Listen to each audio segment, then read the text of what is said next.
네, 여러분 안녕하십니까. 7월 19일 화요일자로 저희 동영상 뉴스 찾아왔습니다. 자, 오늘 뭐 자잘하게 알려드릴 소식이 많이 있습니다. 큰 비중이 있는 소식보다는 좀 자잘하게, 오늘은 좀 양으로 승부를 하도록 하겠습니다.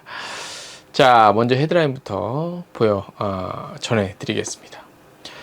자, 서울관광재단이 이제 엔데믹을 맞이해서 서울관광의 어떤 방향 어떻게 갈 것인지 기자간담회 통해서 발표했고요.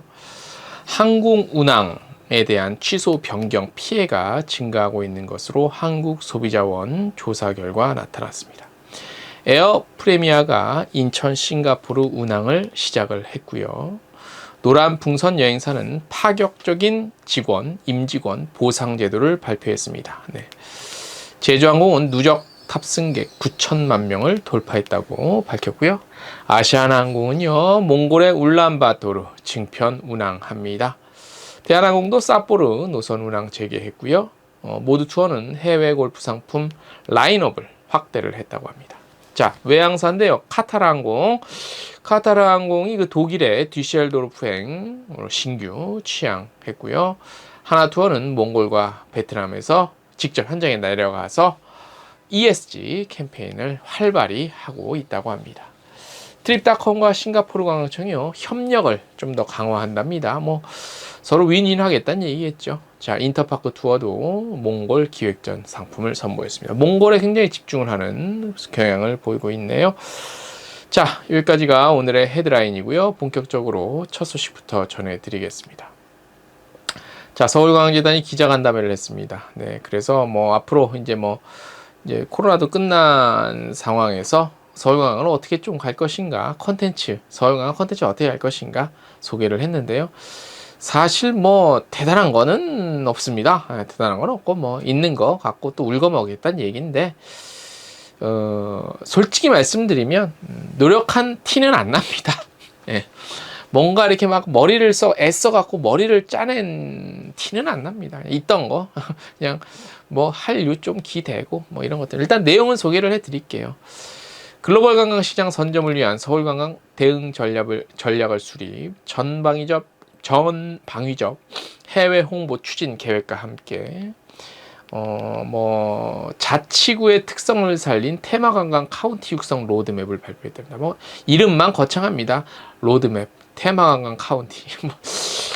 특히 정상화될 관광시장에 대비해서 해외 마케팅 계획을 본격화하고 매력 특별시 서울을 위한 신규 관광 컨텐츠를 적극적으로 개발한다는 목표입니다.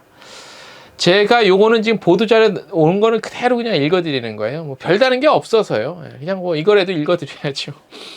네, 지난해 7월에 취임한 서울관광 길기련 대표이사죠. 또 1년을 맞이했다고 하는데요.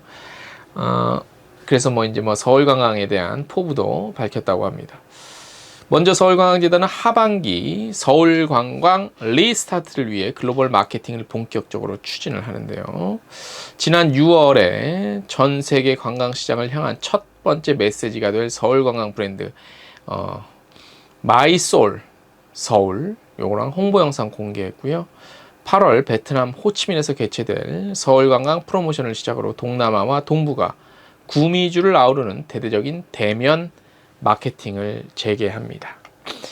2017년부터 5년간 서울 명예관광 홍보대사로 활약한 BTS는 올해도 또 서울을 함께 알릴 예정이라고 하고요. 또 국제회의 개최 세계 2위 도시답게 마이스 대면 유치 마케팅도 좀 전개하고 맞춤형 마이스 지원 체계 구축하고 온오프라인 마이스 유치 마케팅 다각화 이렇게 한다고 합니다. 일단은 아무래도 서울관광재단은 마이스 쪽에 신경을 쓸 수밖에 없습니다. 네, 당장 8월에는 서울 페스타 행사를 개최하고요. 겨울에는 또 광화문 광장에서 비초롱 축제도 한다고 합니다. 서울 페스타도 그렇고 비초롱 축제도 그렇고 했던 거 그대로 하는 거죠. 2022년 서울 페스타가 서울 이프리 그 다음에 전기차 경주대회 같이 또 하죠. 그래서 저희가 저번 주에 그 서울시 관광협회에서 나서서 적극적으로 한다는 소식을 전해드렸는데, 오히려 이런 거에 있어서 서울시 관광협회가 더 열정적으로 실제적으로 더 액션을 취하는 것 같다는 생각이 듭니다. 서울관광재단은 지방관광공사, 그다음에 서울시 산업 관광문화 분야 산하기관과 협력 체계를 해서 지역 상생 협력 클러스터를 구축하고 관광 콘텐츠 발굴하고 공동 마케팅 등을 추진한다고 합니다. 아울러 자치구별로, 그러니까 강남구, 서초구, 송파구, 강북구 이렇게 자치구별로 특성화된 관광 콘텐츠를 발굴해서 테마관광 카운티를 육성할 계획이라고 합니다. 강북구에서 시범 운영을 시작했죠. 6월에 서울 도심의 그 등산관광센터. 요거는 괜찮았던 것 같아. 그래서 외국인들 와서 이렇게 등산 장비 빌리고 그런 거요, 그죠? 이런 거는 좋은데, 아무튼 조금 더 열정적으로 좀 창의적인 거 없나? 네, 그런 부분이 조금 아쉽습니다. 다음 소식. 최근 출입국과 관련한 코로나19 방역 조치 완화로 해외여행 수요가 급증하면서 항공권 관련 소비자 피해가 늘어나고 있습니다. 한국소비자원의 2022년 1월부터 5월까지 항공권 관련 피해 구제 살펴봤더니 총 213건, 그리고 매월 증가한대요. 그럴 수밖에 없죠. 이거 왜냐? 이제 좀 더 활성화되니까. 가지 많은 나무가 바람 잘 날이 없는 거죠. 그래서 내용을 한번 볼게요. 내용인데, 이게 이제 코로나19 발생 이전이랑은 좀 다소 다른 양상을 좀 보이고 있다고 합니다. 여행 수요는 급증하는 반면 팬데믹에 따른 여객 수요의 감소로 인해 여객 노선이 축소 운항되고 여행업계 인력이 충분히 회복되지 않은 상태에서 영업이 이뤄지고 있다고 합니다. 코로나19 발생 이전의 항공운항 취소와 지연은 주로 항공기 안전 문제나 기상 사정 등으로 인해 발생했다면, 최근에는 정기 노선이 회복되지 못하거나 대체 노선 부족 등이 주된 이유라고 하네요. 항공 노선이 취소되는 경우 코로나19 이전, 그러니까 2019년에는 계약된 일정에서 24시간 이내 항공편이 제공되는 것이 보통이었으나, 최근에는 2일에서 최대 7일까지 일정이 변경되는 경우가 있었고요. 또한 대체 항공편을 경유 노선으로 제공하여 비행시간이 늘어나는 피해도 발생하고 있다고 합니다. 특히 최근 항공권 가격이 인상되는 상황에서 소비자가 항공권을 계약했을 때와 운항 취소로 새로운 항공권을 다시 발급할 때 항공권의 가격 차이가 발생해서 소비자의 비용 부담이 증가하는 등 손해가 나타나는 경우가 있다고 합니다.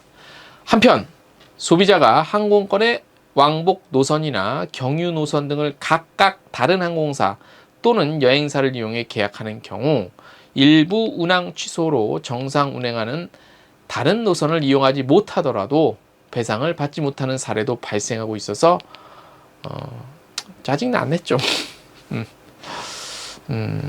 글쎄, 이런 거 갖고 신뢰를 업계가 잃으면 별로 안 좋은데, 그죠? 그리고 다양한 또 사례가 있는데요. 속상해서 별로 전해드리고 싶지 않습니다. 텍스뉴스 참고하세요. 다음 소식, 에어 프리미아가 15일 인천과 싱가포르 운항을 시작했습니다. 에어 프리미아의 첫 국제선 여객 노선입니다. 축하드립니다. 일단 에어 프리미아는 24일까지 주 3회 운항하고요. 25일부터는 주 4회, 월요일, 수요일, 금요일, 일요일 일정으로 확대합니다. 인천에서 오후 8시 40분 출발을 합니다. 새벽에 도착하겠죠. 싱가포르엔. 에어 프리미아는 여러 가지 또 이벤트도 진행을 하고요. 그래서 일단 좀 저렴한 가격에 이벤트 좀 제공한다고 합니다. 그리고 무슨 선물도 좀 드리고 한다니까, 혹시 싱가포르 가실 분들은 에어 프리미아 이용하시는 것도 경험이니까 재밌잖아. 어떤 항공사인지, 그죠? 다음 소식. 자, 노란 풍선이요. 좀 쉽지 않은 상황인데 300여 명의 임직원들에게 보상제도를 좀 새롭게, 제가 제목에는 파격이라고 썼는데 어쨌든 이 상황에서 어쨌든 이런 거 보상제도 해주는 건 좀 파격이죠. 자, 이번 신규 보상제도는 입사 1년차 이상의 전 직원 대상으로 연봉이 인상돼 8월부터 적용이 된대요. 설, 추석, 창립기념일, 생일 등 총 4차례에 걸쳐 각 20만 포인트씩 연 4회 지급, 총 80만 복지 포인트 지급, 자사의 여행 상품 및 항공권을 비롯해서 카페테리아, 복지몰 등에서 이용할 수 있고요. 직원 할인 항공권 제도도 도입해서 항공권 약 10% 수준 가격으로 구입할 수 있도록 했대요. 오, 좋네. 노란풍선은 이번 보상제도를 시작으로 임직원에 대한 근로복지 및 성과 보상제도 등 점차 강화한다고 합니다. 뭐라 그럴까? 왜 이 소식을 제가 전해드리냐면, 노란풍선을 박수를 그렇다기보다도 우리 업계가 좀 이런 부분에 약하잖아요. 그래서 이런 부분에 대해서 조금 이제 얼마나 어려웠겠어요, 그동안. 노란풍선이라고 안 어려웠겠습니까? 하지만 그럼에도 불구하고 조금이라도 이렇게 해주는 차원 이런 게 좀 많이 좀 퍼지면 좋지 않겠냐, 그런 의미에서 또 좀 전해드렸습니다. 다음 소식, 제주항공이 누적 탑승객이요 9천만 명 달성했다고 합니다. 2006년 6월 취항 이후 16년 만에 이렇게 달성을 했고요. 2019년에 7천만 명 해서 요 코로나 때문에 조금 늦어진 것 같아요. 그죠? 그래서 아무튼 9천만 명. 누적 탑승객 9천만 명 중 국내선이 한 59%, 그래서 한 5,368만 명, 국제선이 한 비중이 40.4% 정도, 3,600만 명 정도 이렇게 되고요.